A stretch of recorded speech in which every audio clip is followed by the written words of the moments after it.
Bonsoir, bienvenue dans le journal de la rédaction. Voici les titres. Les surveillants pénitentiaires des Baumettes sont en colère. Ils demandent l'abrogation d'une loi qu'ils estiment inacceptable. Ce matin, ils ont été évacués manu militari par les CRS. Les Pères Noël verts du Secours populaire ont paradé aujourd'hui à Marseille. Ils sont là pour offrir des cadeaux aux enfants oubliés par l'autre Père Noël. Et puis, c'est un match pour sauver l'honneur. L'OM doit à tout prix ramener au moins un point ce soir dans son dernier match de Ligue des Champions face à la redoutable équipe de Dortmund. Mais tout d'abord, c'est un scénario qui se répète. Ce matin, un buraliste a mis en échec ses agresseurs qui tentaient de le braquer dans le quartier de la Pointe-Rouge, dans le 8e arrondissement. Le commerçant a fait usage d'un flashball alors que 4 hommes encagoulés sont arrivés près de son magasin à bord de leur véhicule. Les braqueurs ont immédiatement pris la fuite. Je vous propose d'écouter le témoignage de ce buraliste au micro de Thierry Trésor. C'est un document exclusif LCM. Je regardais les caméras avec un client que j'étais en train de servir. J'ai vu 3 individus arriver, sortir de la voiture, venir devant le magasin, comme j'avais la porte sécurisée. Ils se sont mis devant la porte, j'avais ma fille, je l'ai fait partir dans la réserve. J'ai pris mon flashball, et quand ils m'ont vu arriver, ils sont partis, je suis sorti, ils m'ont menacé avec l'arme, j'ai pris, j'ai tiré. Bon, j'ai pas tiré sur eux, j'ai eu la voiture, mais bon, c'est décevant d'en arriver à ce stade-là. C'est pas la première fois que vous faites braquer? Non, c'est la 3e fois, donc je me suis fait braquer déjà le 1er avril, le 23 avril et aujourd'hui même. Beaucoup de haine, étant donné qu'on ne fait rien pour essayer de bloquer cette délinquance-là, quoi. Voilà, et sachez que le procureur de la République de Marseille a estimé que les conditions de légitime défense étaient réunies. Pour rappel, en fin septembre, un braqueur de 17 ans a été blessé à l'arme à feu par un buraliste marseillais. Dans l'actualité également aujourd'hui, la colère des surveillants pénitentiaires. Ce matin, ils ont bloqué les accès à la prison des Baumettes. Cette fois, il ne s'agit pas d'un mouvement pour protester contre la surpopulation carcérale, mais pour demander l'abrogation d'une loi que les syndicats jugent inacceptable. Thierry Trésor. Pas de parloir ce matin aux Baumettes, impossible de rentrer ou de sortir de la prison.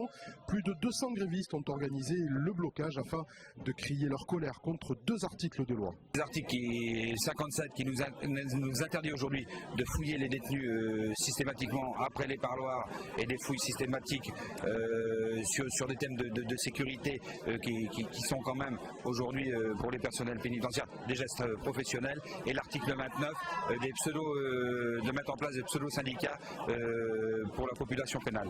Après 3 heures de blocage, les grévistes ne seront pas entendus. La réponse à leurs revendications, ce sont les CRS qui vont la porter, une charge à coups de gaz lacrymogène. On a senti le gaz nous venir en pleine figure et fatalement nous faire nous disperser parce que c'était intenable devant la porte. C'était pas le protocole qui était prévu à l'origine, mais bon, a priori personne n'a respecté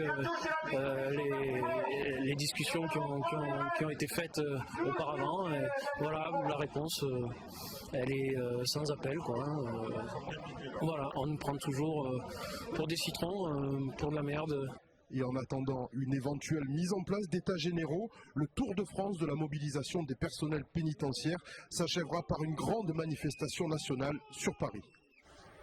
Et autre mouvement de protestation, celui des étudiants de l'école supérieure du professorat et de l'éducation.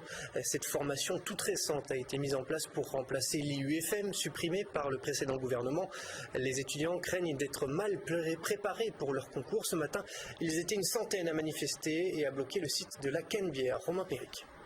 Une salle de classe sur la Canebière et un cours de maths improvisé ce matin. Le quotient entier par excès de 747 par 27. À peine créée en août 2013, l'école supérieure du professorat et de l'éducation qui remplace l'IUFM subit déjà ses premiers mouvements.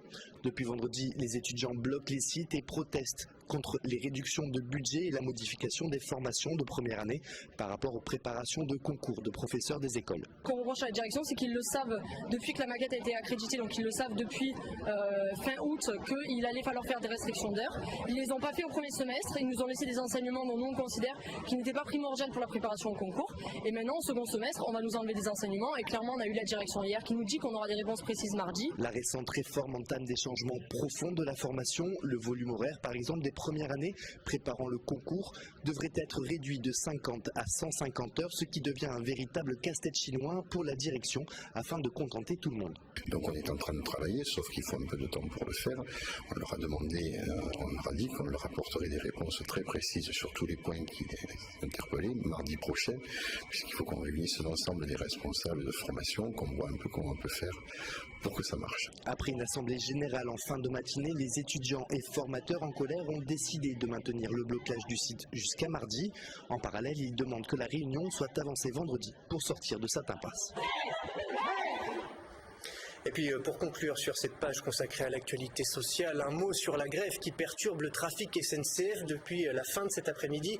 Les TER sont particulièrement touchés. Un train sur 4 circule sur l'axe Marseille-Toulon, 1 sur 3 sur l'axe Marseille-Aix-en-Provence. Le trafic des intercités entre Marseille et Bordeaux est également fortement perturbé. Et c'est moins le cas pour le TGV qui circule à peu près normalement. Quand le Père Noël rouge ne répond plus, ce sont eux qui prennent la relève. Les Pères Noël verts du Secours populaire se sont arrêtés à Marseille. Ils sont là pour collecter de l'argent, des jouets neufs et des produits alimentaires festifs, des dons destinés aux personnes et aux familles précaires. Aujourd'hui, une parade des Pères Noël verts était organisée entre la préfecture et les Hauts-de-la-Canebière pour rappeler que personne ne doit être exclu pendant les fêtes de fin d'année.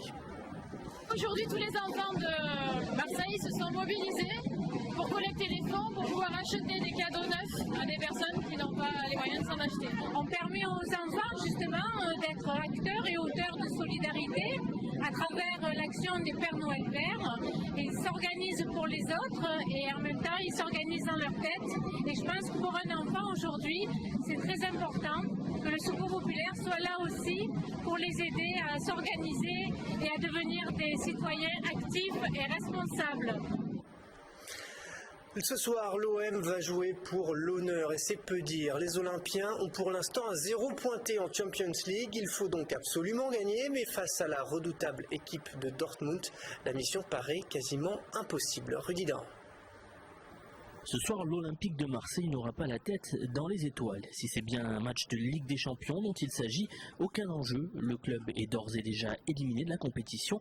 Reste à savoir si l'éviction d'Eli Bopp au profit d'un José Anigo intérimaire aura provoqué l'électrochoc souhaité. Et je peux te dire que oui, on va changer les choses.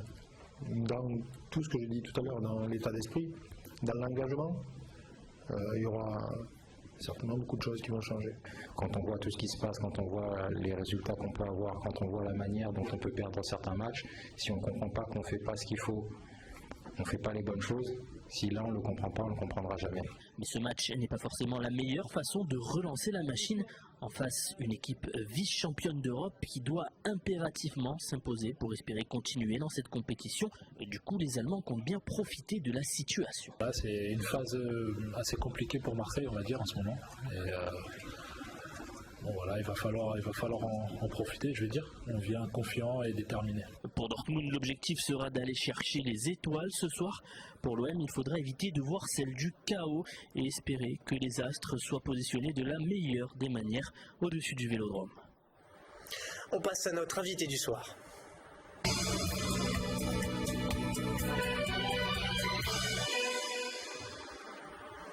Notre invité ce soir, c'est Daniel Sperling. Bonsoir. Bonsoir. Alors, vous êtes adjoint au maire de Marseille, délégué au plan Mieux Vivre Ensemble, civisme, Allo Mairie, accès Internet pour tous, bureaux municipaux de proximité, visa et légalisation. Vous êtes aussi conseiller régional. J'oublie rien.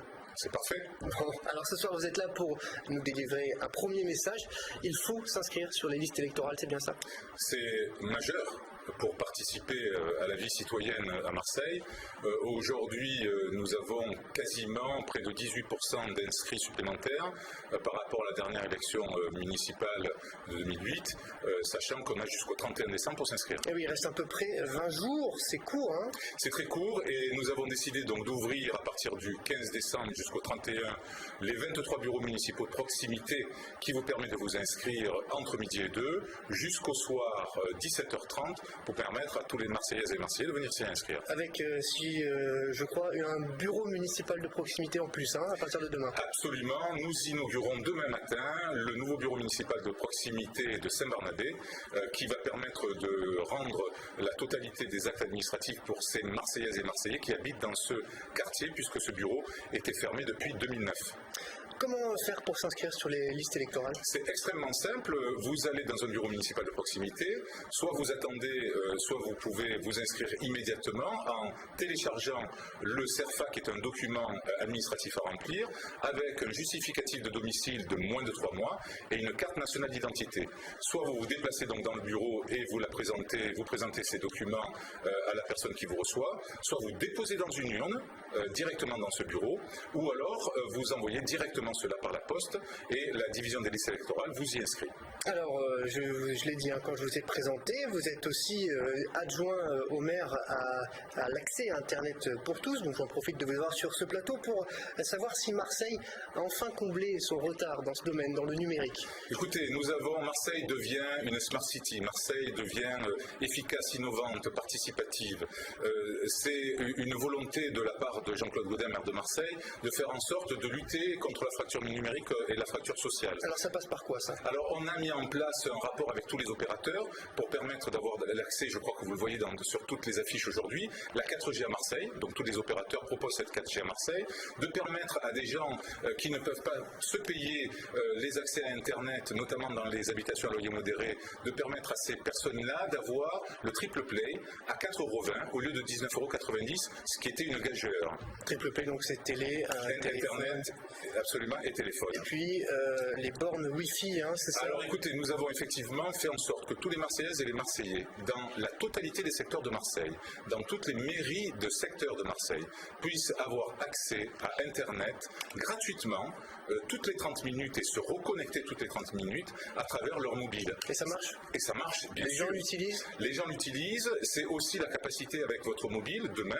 puisque nous avons gagné un appel à projet du gouvernement dans le cadre de l'appel à projet numérique, de pouvoir payer, c'est le NFC, le Near Field Communication, de pouvoir payer avec son mobile un café, son ticket de transport, directement intégré dans son mobile jusqu'à 20 €. Ça, c'est une opération qui sera en place pour 2014. Rapidement, est-ce que le numérique va créer des emplois à Marseille? On sait que c'est important. Le numérique crée des emplois à Marseille.